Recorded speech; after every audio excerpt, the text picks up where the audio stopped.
नमस्कार, स्वागत है आप सभी का। आप देख रहे हैं एनएमएफ न्यूज, आपके साथ मैं हूं नमता चौधरी।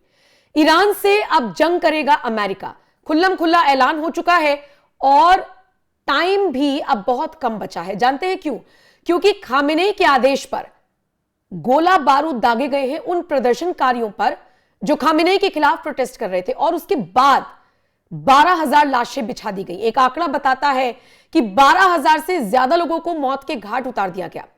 दूसरा पक्ष यह भी कहता है कि मौत का आंकड़ा 12,000 नहीं है, सिर्फ 2400 है। लेकिन तीसरा पक्ष इसमें एंट्री लेते हुए यह भी कहता है कि चूंकि वहां पर इंटरनेट नहीं चल रहा है, वहां की तस्वीरें आउट नहीं हो रही हैं, कोई डिटेल नहीं आ रही है, तो हो सकता है 12,000 से भी ज्यादा मौतें हुई हो।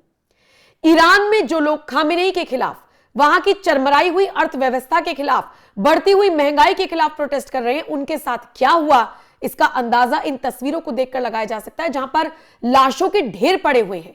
आप जरा सोचिए कि आपको सड़कों पर जगह जगह अगर कुछ दिखाई दे रहा है तो वो सिर्फ डेड बॉडीज हैं, और जो इनके अपने हैं वो रोते बिलखते हुए खामेनेई के अगेंस्ट में प्रोटेस्ट कर रहे हैं, ठीक उसी तरीके से जैसे ये लड़की कर रही है।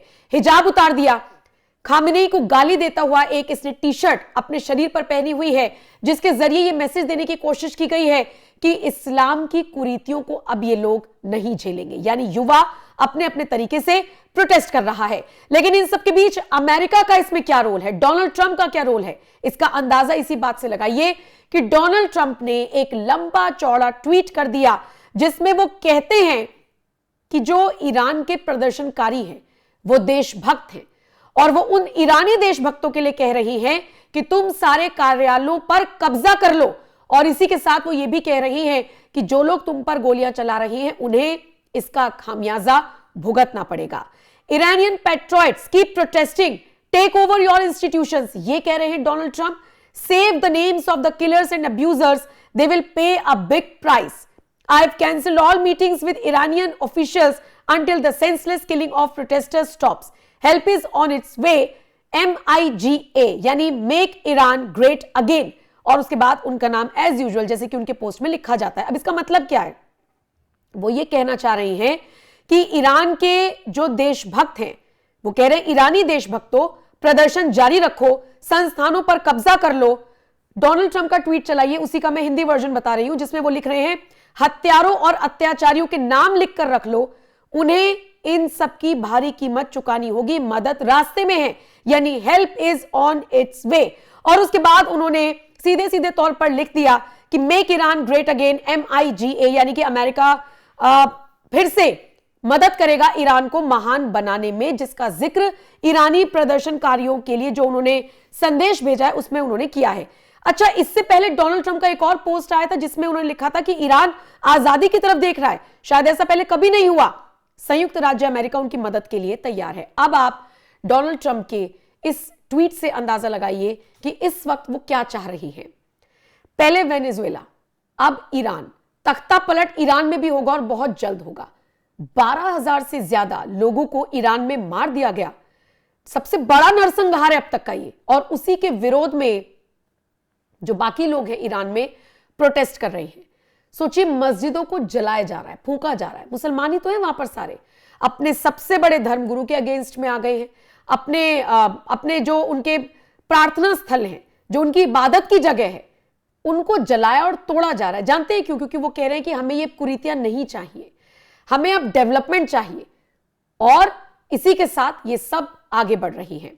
अब बात करते हैं ईरान की और खामेनेई की। खामेनेई भी बार बार इस बात को कह रही हैं कि जो डोनाल्ड ट्रंप कर रहे हैं वो अच्छा नहीं कर रहे हैं, लेकिन डोनाल्ड ट्रंप सीधे तौर पर कह रहे हैं कि हम ईरान को फिर से ग्रेट बनाएंगे, और डोनाल्ड ट्रंप और उनकी सेना पूरी कोशिश कर रही है ईरान को अपने कब्जे में लेने की। खामेनेई इस वक्त अंडरग्राउंड है। डोनाल्ड ट्रंप का डर ऐसा है कि माना जा रहा है कि खामेनेई बंकर में जाकर छुप गई है। अब अमेरिकी फोर्स जब वेनेजुएला के राष्ट्रपति को लेकर आ सकती है, तो अगला नंबर क्या ईरान का होगा, क्या खामेनेई का होगा? और सवाल तो यह भी है कि ईरान के बाद कौन से देश का नंबर लगाएगा अमेरिका, क्योंकि इसमें क्यूबा, मेक्सिको, ग्रीनलैंड, इसमें कई और भी नाम शामिल हैं। देखना बेहद दिलचस्प रहने वाला है कि खामेनेई अब इस जंग में हारते हैं या फिर क्या करते हैं, सरेंडर करते हैं या फिर इस जंग में लड़ते हैं, जैसे कि यूक्रेन लड़ा था अपनी जमीन को बचाने के लिए। आपको याद होगा यूक्रेन को देखकर लग रहा था कि वो नहीं लड़ पाएगा, लेकिन रशिया के साथ उसने 3-4 साल का लंबा युद्ध खींच लिया। अब जाकर वो ठंडा पड़ा है, तो जाकर अमेरिका के सामने गिड़गिड़ा रहा है कि इस युद्ध को रोक लीजिए। बाकी रशिया की जो मांग पहले से थी वो अभी भी है। अब रही बात डोनाल्ड ट्रंप की, अगला टारगेट कौन होगा ये देखने वाली बात होगी, लेकिन ट्रंप ने सीधे तौर पर कह दिया है कि मैं अब ईरानी अधिकारियों के साथ भी नहीं मिलूंगा, मैंने सारी बैठकें रद्द कर दी है। उन्होंने साफ कर दिया है कि जब तक प्रदर्शनकारियों की बेमतलब की हत्याएं बंद नहीं होंगी, मैं कोई बातचीत नहीं करूंगा। और अपना पसंदीदा नारा आप सब लगाइए उसका जिक्र करते हुए, मतलब मेक ईरान ग्रेट अगेन का नारा लगाते हुए उन्होंने कहा है कि अब सबको तैयार रहना होगा। अच्छा, दूसरी तरफ ट्रंप एयर स्ट्राइक करेंगे, कैसे घेरेंगे ये देखने वाली बात होगी। ईरान भी जंग के लिए तैयार है, ये खामेनेई की तरफ से बार बार मैसेज आ रहे हैं। क्या आप जानते हैं राष्ट्रपति ट्रंप ने एक दूसरे पोस्ट में लंदन में ईरानी दूतावास पर जो विरोध प्रदर्शन हुआ उसका जिक्र किया।